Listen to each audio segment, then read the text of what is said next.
Bom dia a todos. Vamos dar início a mais um estudo hoje sobre as cartas às igrejas, no livro de Apocalipse. Nós já fizemos uma introdução e fizemos também a carta de Éfeso. Então eu gostaria que o professor Basotti fizesse assim um pequeno resuminho do que nós já falamos até agora e já fazer a introdução na nossa carta de hoje, que é a carta à igreja de Esmirna. Bem lembrado, pastor. Eu acho que o ponto de partida é nós lembrarmos que está no livro de Apocalipse. Né? Eu tenho até aqui um texto do John MacArthur, né, o teólogo John MacArthur. Ele fala assim sobre o livro de Apocalipse. Longe de ser um livro misterioso e incompreensível, que muitos imaginam que seja, o propósito de Apocalipse é revelar a verdade e não obscurecê-la. Esse fato é evidente em seu título. Apocalipse 1:1, a revelação de Jesus Cristo, principalmente em sua segunda glória por vir. Apocalipse é revelação. Isto pode ser traduzido como uma revelação, um anúncio ou divulgação. Ela é usada no Novo Testamento para falar e revelar uma verdade espiritual. Então, como John MacArthur deixa bem claro, é uma revelação. Então, Cristo se apresenta já no capítulo 1, versículo 1. Né? O autor é Jesus Cristo, como fica bem claro para nós. E as cartas são importantes. Como nós vimos aqui semana passada, né? O livro de Apocalipse foi dedicado a 7 igrejas, então não é pouca coisa. As pessoas às vezes sendo tentadas a entrar lá naquela parte mais agitada do livro, onde fala do anticristo, da besta, né? Mas as cartas são importantes. Nós já vimos a carta à igreja de Éfeso, né? E é importante lembrar também, hoje nós entramos em Esmirna, que essas 7 igrejas estão localizadas onde hoje é a Turquia. Né? Só que hoje é um país diferente. Né? Por exemplo, o islamismo aconteceu cerca de 5 séculos depois dessa carta. Hoje aquela região ela era uma região dominada pela região islâmica. Né? Mas naquela época era um outro povo vivia ali, um povo que adorava deuses gregos e romanos. Né? Havia o culto ao imperador. Então todos esses elementos são muito importantes para nós entendermos essas 7 igrejas. Elas estão geograficamente localizadas próximas, menos de 100 quilômetros uma da outra, e a descrição ela vai do litoral, começando com Éfeso, mais no sentido leste, se distanciando e adentrando dentro do território que equivale hoje à Turquia. É importante lembrar também que essas 7 igrejas estão numa região, né, que é vizinha da Europa. É Ásia, mas já é vizinho da Europa. Do outro lado está a Europa, né, a Grécia, e um pouco mais para o ocidente está a Itália. E ao sul nós temos o norte da África. Então foi nesta região onde o cristianismo floresceu nos primeiros séculos. Né? Então hoje nós entramos na igreja de Esmirna, né? Eu vou começar aqui, pastor, lendo, então, né, a mensagem a esta igreja. Está em Apocalipse, capítulo 2, dos versículos 8 a 11. Diz assim: E ao anjo da igreja que está em Esmirna escreve, isto diz o primeiro e o último, que foi morto e reviveu. Eu sei as tuas obras, a tribulação e pobreza, mas tu és rico, e a blasfêmia dos que se dizem judeus, mas não o são, mas são a sinagoga de Satanás. Não temais das coisas que hás de padecer. Eis que o diabo lançará alguns de vós na prisão, para que sejais tentados, e tereis uma tribulação de 10 dias. Sê fiel até a morte e dar-te-ei a coroa da vida. Quem tem ouvidos, ouça o que o Espírito diz às igrejas. O que vencer não receberá o dano da segunda morte. Certo. Então aqui, professor, nós vemos que essas cartas, né, nós havíamos dito, que elas também são representativas. As 7 igrejas são representativas, né? E a igreja de Éfeso, alguns colocam, né, como sendo o início ali na era apostólica, e aqui então seria um momento que começaria a perseguição. E com a perseguição também havia o crescimento, a expansão, mesmo diante das dificuldades, né? Então aqui nós vemos até o próprio nome Esmirna, né? Mirra, né? Ela vem da palavra mirra, que a gente poderia até traduzir como uma coisa amarga, né? Então podemos dizer assim que essa igreja de Esmirna ela estava passando por um momento de amargura, de perseguição, e isso levou um tempo, né? Não foi uma coisa assim, né? De uma hora para outra, levou um certo tempo, e a igreja teve que aprender, através da graça, da presença do Espírito Santo, a ser uma igreja resistente, resistir às ondas do mal, às ondas políticas, enfim, tudo que vinha contra a vida da igreja naquele momento. Pastor, quando se fala das cartas, eu observo que as pessoas têm a tendência a comparar e até falar qual é a melhor igreja. Né? Uhum. Eu vejo que aqui, essa igreja, ela é a melhor e ela é a pior. No que ela é a pior? Na aparência. Como era uma igreja perseguida, nós sabemos que eles confiscavam os bens Sim. das pessoas ali. E nós temos a tendência de olhar as igrejas pela aparência. Essa é a nossa natureza. Né? Então, fala, olha, né? O que a gente vê na igreja? A aparência, quanto que arrecada, os carros que param na frente, quem frequenta a igreja. Né? Mas em nenhuma igreja, e principalmente para esta, Deus a apresenta assim, porque Deus diz, tu, né? És pobre, mas és rica. Quer dizer, na aparência ela é pobre, né, pastor? Sim. Mas ela é rica, né? Sim. Como é que o senhor vê esse contraste, pastor? Eu estive na Europa, né? E eu vou dizer, pastor, tem igrejas lá que são tão belas que você até esquece que Deus existe dentro da igreja. Você fica tão, assim, admirando a obra do homem que você esquece de Deus realmente. É muito bonita a igreja, né? Então, quer dizer, são belas catedrais, mas a pergunta que a gente faz aqui à luz dessa palavra, será que Jesus está naquela igreja? Sem querer, é claro, desfazer da igreja, né, pastor? Não, lógico. Quem sou eu para julgar a igreja? Não, né? Mas digo, a igreja chama atenção pela sua beleza arquitetônica. Então, o que o Senhor coloca aqui, né, é aquela mesma expressão de Paulo, né, não tendo nada, mas possuindo tudo. Então, a questão que nós temos que nos perguntar é que, como igreja, se temos realmente a presença de Jesus. Se nós temos a presença de Jesus na vida da igreja, no corpo de Cristo, que são as pessoas, não na instituição ou no templo, por mais bonito que seja o templo, o que vai trazer a presença de Deus para aquele lugar é a adoração, é o louvor, é a oração, é o clamor da igreja viva, que são pessoas. Né? Então, esta igreja aqui, apesar de, humanamente falando assim, eles tinham poucos recursos, eles não tinham, talvez um lugar próprio ou apropriado para os cultos, mas eles tinham a essência, que era a presença real de Cristo. E essa presença real de Cristo fez toda a diferença. Aí eles suportaram as perseguições, eu creio que houve provisão, né, financeira, provisão de todos os recursos necessários para que eles pudessem continuar sendo igreja. É interessante, pastor, que nesta igreja aqui, Jesus fala algo assim que não nos agrada, vamos dizer assim. Quando a gente está num aperto, o que a gente quer ouvir? Eu gostaria aqui de ouvir, estou falando aqui, o que eu gostaria de ouvir humanamente falando. Eu falava assim, igreja, Roberto, não temas, eu vou livrar vocês de todo o aperto. Mas aqui ele não diz isso, né? Ele, muito pelo contrário, ele diz que vai apertar mais ainda. Eu acho interessante aqui, pastor, que fala em tentação. A gente vê muita tentação, como dinheiro, sexo, o poder, mas a perseguição também é uma forma de tentação. E eu fico pensando, a gente enfatiza muitas vezes aqueles que resistiram, Policarpo e outros grandes nomes, né? Estevão, né? Mas nessa tentação também há o perigo da pessoa se afastar quando aperta, né, pastor? Então também eu entendo aqui que ele adverte para essa tentação, né? Ali no livro Deuteronômio, capítulo 8, verso 2, a ideia, o Senhor falou assim, lembra do caminho que você foi pelo deserto? Ou seja, lembra de todas as situações que você viveu ali no deserto. Então, o Senhor está chamando a atenção do povo ali. Mas o que eu quero destacar, que o Senhor fala assim, eu te levei pelo deserto para saber o que estava no seu coração. Então, aqui o Senhor permite essas provações, tribulações, até a palavra tribulação aqui tem a ideia, é como se você estivesse numa panela de pressão, pressão realmente concentrada ali, mas tudo isso é para saber o que está no nosso coração, porque a boca vai falar do que o coração está cheio. Se no dia da adversidade nós não tivermos aquela atitude que o apóstolo Paulo e Silas tiveram, quando estavam na prisão, que ao invés de reclamarem, começaram a louvar o Senhor, mesmo diante das perseguições, ali naquele momento revelou o que estava no coração deles. Então aqui o Senhor está dizendo, olha, eu estou vendo a obra de vocês, essa tribulação está revelando quem é quem realmente na fé cristã. Amém, pastor.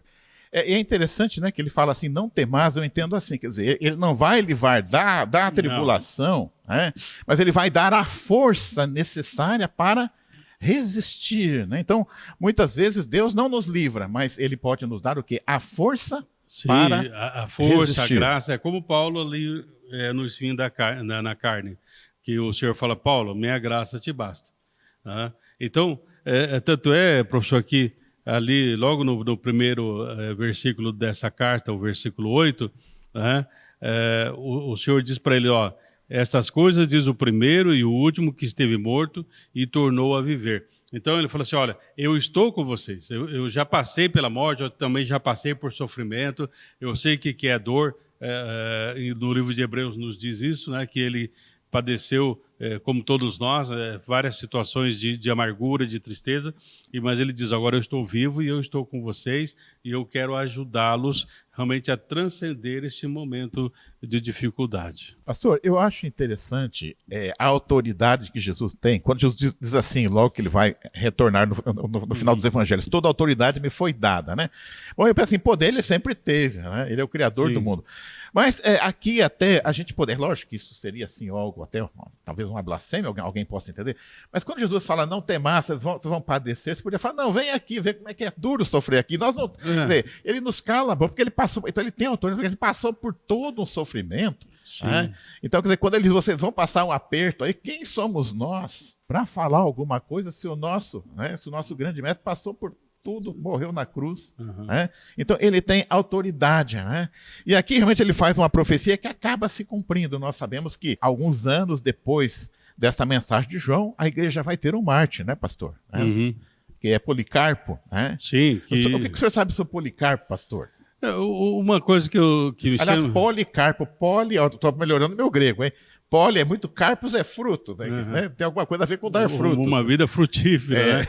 Não, que ele quando aconteceu dele ser martirizado, né? Usamos essa expressão, ele teve a oportunidade, foi dado a ele a oportunidade de negar Jesus. Né? E ele disse, olha, ele estava com quase 95 anos, né? Então ele morreu, tinha uma idade avançada para nós aqui hoje, mas para a época também era muito... Mas ele disse assim, até hoje Cristo foi fiel comigo. Né? Em nenhum momento da minha história, quer dizer, então ele trouxe a lembrança, né, o amor, o cuidado de Deus durante todo aquele momento. Ele falou assim, não é agora que eu vou negar, então se for necessário, então pode tocar fogo, me queimar aí e tal, eu morro, mas eu não nego Jesus. Então ele foi martirizado, mas ele teve a oportunidade. Eu fiquei pensando, eu sempre penso assim, né, eu me coloco no lugar. Se eu estivesse nessa posição, será que eu diria o mesmo que Policarpo? Né? Será, não, pode tacar fogo aí, mas não nego. Eu entendo, pastor, que isto não é uma questão de coragem, mas é uma questão de estar com Deus no coração. Sim. Eu vejo, por exemplo, o caso do apedrejamento de Estevão, né? Quer dizer, na verdade, ele estava lá, mas ele já via, né, Jesus à direita do Pai. Né?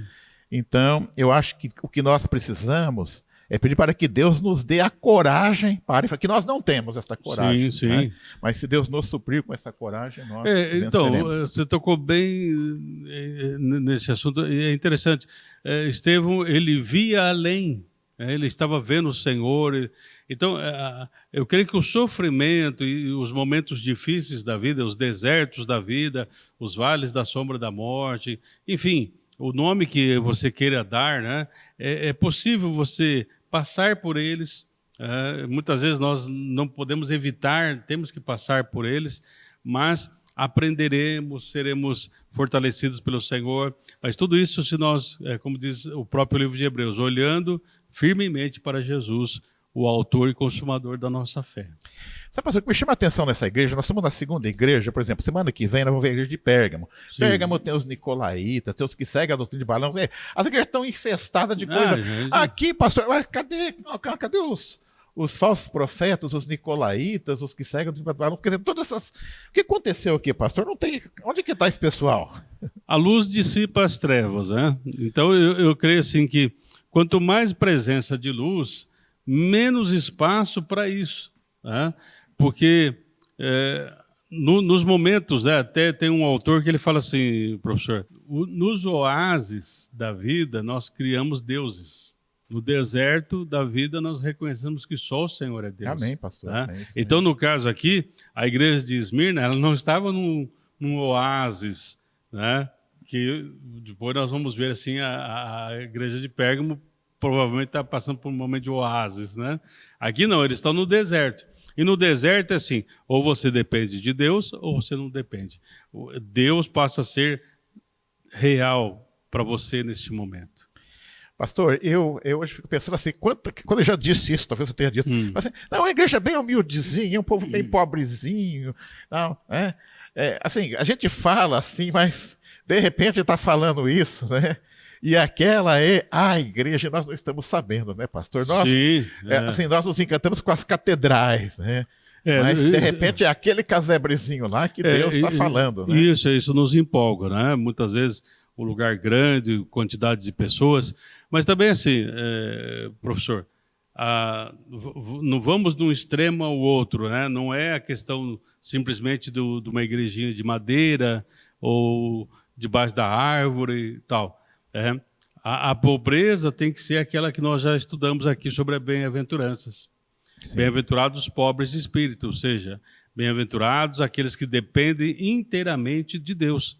Né? Porque pode ser uma igreja até abastada, uma igreja que tenha muitos recursos, mas eles aprenderam como igreja a depender de Deus. A confiança deles não está na riqueza, não está no mamon, não está realmente em fazer porque tem recurso ou não fazer porque não tem recurso. Eles dependem de Deus. Eu entendo que eu li sobre essa cidade Esmir, essa cidade ainda nós temos hoje, lá chama Esmir. Né? Isso. E é uma cidade portuária, né? Enquanto que Éfeso, houve um aterramento, lá eles perderam o porto. Esmir continua, é uma cidade próspera. Só que aqui é interessante isso. Quando eu leio sobre a cidade, na época já era uma cidade muito bonita. Né? Então é um contraste. A cidade é rica, a igreja é pobre. Né? Porque aquela igreja ela é perseguida. Né? Muitos tiveram os bens confiscado. Quer dizer, ser daquela igreja é risco de vida, pastor. Isso. Realmente é isso aí. Muitos estavam nessa condição porque eles estavam em fuga por causa da fé. Então, quer dizer, pagou um preço. Né? Deixaram os seus bens, deixaram o seu comércio. Então, eles estavam tentando se reerguer, vamos dizer assim, financeiramente, enfim. Mas o importante é que eles não negaram a fé em nenhum momento, né? E realmente, como o senhor comentou, né? Éfeso para Esmirna, talvez 45 quilômetros ali, uma pequena diferença ali, mas essa igreja aqui, ela tinha assim, Jesus como modelo. Jesus é o nosso modelo. O que eu acho interessante, pastor, que são igrejas geograficamente próximas, mas situações tão distintas. Aí é que nós temos que nos lembrar, então, né, que as cartas elas têm 3 sentidos. Né? Tem o sentido real, no sentido que são igrejas locais, aqueles problemas descritos são problemas reais, o que mostra que Jesus conhece cada igreja, né, na intimidade, né? Mas também tem um caráter também até profético. Essa igreja representaria então toda aquela perseguição que começa, né, já com os apóstolos, né? E nos dias atuais também nós temos que nos lembrar que, embora nós tenhamos liberdade religiosa aqui no Brasil, em muitos países há uma perseguição pesada. Né? Eu li há algum tempo que na Coreia do Norte há famílias em que, né, tipo, assim, o marido é cristão, a mulher não sabe que o marido é cristão. Quer dizer, são países onde só o governo que oferece emprego, né? Então, se o governo te tira de um cargo, você não tem para onde ir. Né? Então, não é só na Coreia do Norte, sabe que Cuba também, a igreja caminha com dificuldades, na própria China comunista, né? Há uma dificuldade. E é interessante o caso da China, né? Eu estive lendo que há um crescimento da igreja lá. Sim, né? Toda a dificuldade. Né? Hoje, apesar de a gente ver noticiários aí do governo chinês destruindo templos, pegando, né, aquelas máquinas grandes e demolindo realmente o templo e tal, a igreja tem sido perseguida, mas ela é o lugar onde a igreja tem crescido mais. Isso. Né? E é interessante porque a perseguição, né, segundo alguns autores do passado, dizia assim que o sangue dos cristãos são sementes. Né? Ou seja, você matava um cristão, mas não adianta, aquele sangue vai gerar mais vidas, ou seja, aquele testemunho vai gerar mais vida, e isso tem acontecido. Então, hoje nós temos essa perseguição em alguns lugares, outros lugares não temos tanto. Quem sabe, talvez seja isso o motivo talvez do nosso comodismo. Vamos começar a trabalhar, gente, antes que a perseguição nos faça. É verdade, pastor. E eu vejo assim, pastor, é algo que nós temos muitas vezes uma dívida, né? Quando a gente ora aí, né? Porque tem um pequeno problema de saúde, Uhum. financeiro, mas é algo que eu realmente confesso, pastor, que eu estou em dívida. Nós temos que sempre nos lembrarmos das nossas orações, dessas igrejas, desses irmãos, né? Que estão muitas vezes padecendo, né? E aí, pastor, né, interessante, eu acho bacana assim que Jesus, ele vai falar para cada igreja, vai se apresentar como a igreja está precisando. Na semana que vem com o Pérgamo, ele vai se apresentar como quem tem a espada e vai ameaçar usar a espada. Sim. Aqui ele começa falando de morte, né? E ele termina falando em morte, né? Ele diz assim no fechamento, ser fiel até a morte, quer dizer. Né? Então ele não está dizendo que vai livrar, né? Assim. Vai livrar a salvação. E dar-te-ei a coroa da vida. Eu estive lendo, pastor, que nesta região, quando um atleta ele vencia uma competição, ele ganhava uma coroa. Então eu vejo que, ao escrever o texto, é muito usado elementos locais. Né? Então aqui, essa coroa da vida, então, seria o quê? Uma recompensa, né? Ele fala numa linguagem que as pessoas entendem ali. Isso, posso entender. E é interessante, né? Porque a gente pega aqui no versículo 10, né, o Senhor fala para essa igreja, ó, não temas as coisas que tens de sofrer. Ou seja, você já está sofrendo, mas ó, ainda haverá mais sofrimento. Quer dizer, então, você aguentou até aqui, permaneça firme e continue, porque ainda vai ter, porque aqui ainda fala assim, olha, eis que o diabo está para lançar em prisão alguns dentre vós, para ser dispostos à prova, e tereis tribulações de 10 dias. Então, aqui não fala que foi o governo em si, porque muitas vezes fala, o governo chinês, o governo lá de Cuba, o governo de tal, não. As forças do mal que estão por trás, o próprio inferno, né, vem contra a igreja, tentando desestabilizar. E aí então falava, o diabo vai lançar em prisões, ainda haverá um momento de sofrimento, haverá um momento de dor, só que é o seguinte, continue olhando porque a perspectiva é a eternidade, não é algo assim para daqui 1 ano, 2 anos, 3 anos, tanto é que esse período, 10 dias, não é 10 dias literais, seria um período que provavelmente aí aconteceu com os imperadores, que foram surgindo e tal, cada um intensificava, fazia alguma coisa para atrapalhar a vida da igreja, né? Pastor, eu acho que nós temos que tomar um certo cuidado. Às vezes, lógico que teoricamente nós vivemos num país com liberdade religiosa. Sim. Mas muitas vezes a perseguição ela aparece de uma forma sutil. Eu vejo que quem sofre muito é principalmente os adolescentes que estão numa fase onde a aceitação é muito importante. Né? E o adolescente ele quer ser aceito, aí a turma fala, você viu aquele filme? Você vai com a gente em tal lugar? Então eu vejo assim que muitas vezes, embora nós sejamos um país livre, né, muitas vezes quando você acaba tendo situações, né, em que você acaba muitas vezes assim, você não vai ser queimado, né, mas você pode ter problemas, né, em termos de aceitação, né? Às vezes o indivíduo ele é um evangélico, no trabalho fazem chacota dele, né? Então isso também existe uma forma de perseguição para cristãos, acho que em qualquer lugar, né? Porque todo indivíduo que eu vejo que ele vive um cristianismo autêntico, em algum ponto ele vai incomodar o mundo em que ele vive. Sim, O senhor toca num ponto que é importante a gente refletir um pouco, né? Porque assim, a igreja muitas vezes, como instituição, ela começa a colocar muitas regras e preceitos, enfim, né? Regras sobre regras, preceitos sobre preceitos, e dessa forma nós deixamos de olhar para realmente Jesus. Tá? Até Billy Graham, num dos seus livros, dizia assim que o cristianismo havia se tornado uma religião do não pode. Tá? Não é que o adolescente ele não pode ver isso, não pode ver aquilo. O que nós precisamos é levar, como diz a palavra, ensina a criança no caminho que deve andar e quando for grande não vai se desviar. Então, se nós ensinarmos nossos filhos a olhar atentamente para Jesus, quando eles olharem para alguma coisa, eles podem até assistir um filme diferente, aí, o filme da moda e tal, eles vão saber discernir.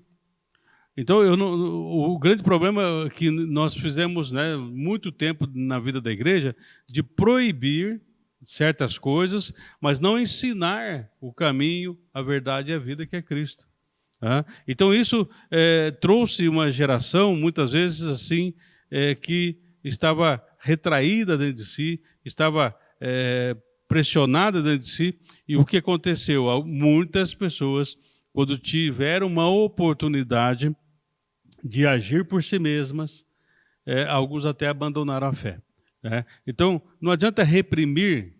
O que nós precisamos é ensinar a palavra e ensinar as pessoas a pensar, a refletir sobre aquilo que está na frente. Né?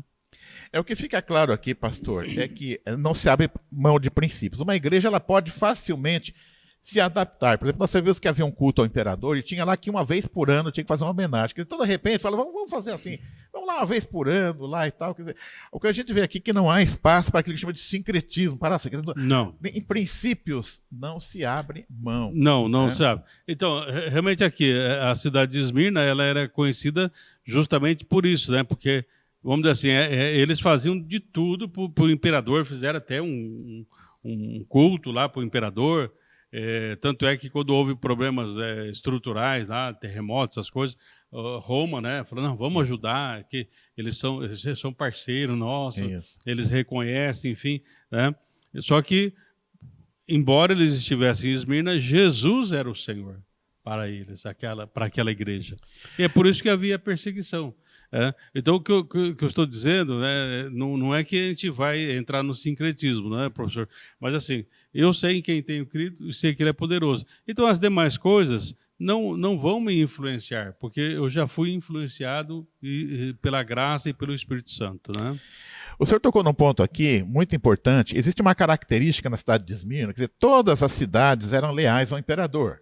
Mas Esmirna é a cidade onde havia uma maior lealdade. Uhum. Né? E aí existe aquela interpretação, não, se você não presta culto ao imperador, você não é leal. Porque, na verdade, o cristão ele é trabalhador, ele paga os seus impostos, ele contribui para a sociedade. Né? Só que as pessoas entendiam que, ao não prestar culto ao imperador, estava atraindo.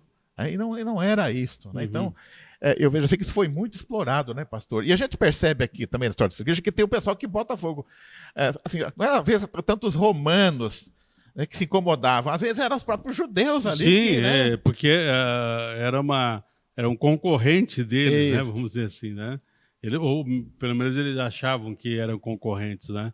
Então, aqui o que a gente vê, né, professor, é uma igreja que está sendo perseguida, mas é uma igreja que está olhando para Jesus, autor e consumador da fé, e isso tornou possível que eles pudessem vencer e vencer as outras coisas que ainda viriam.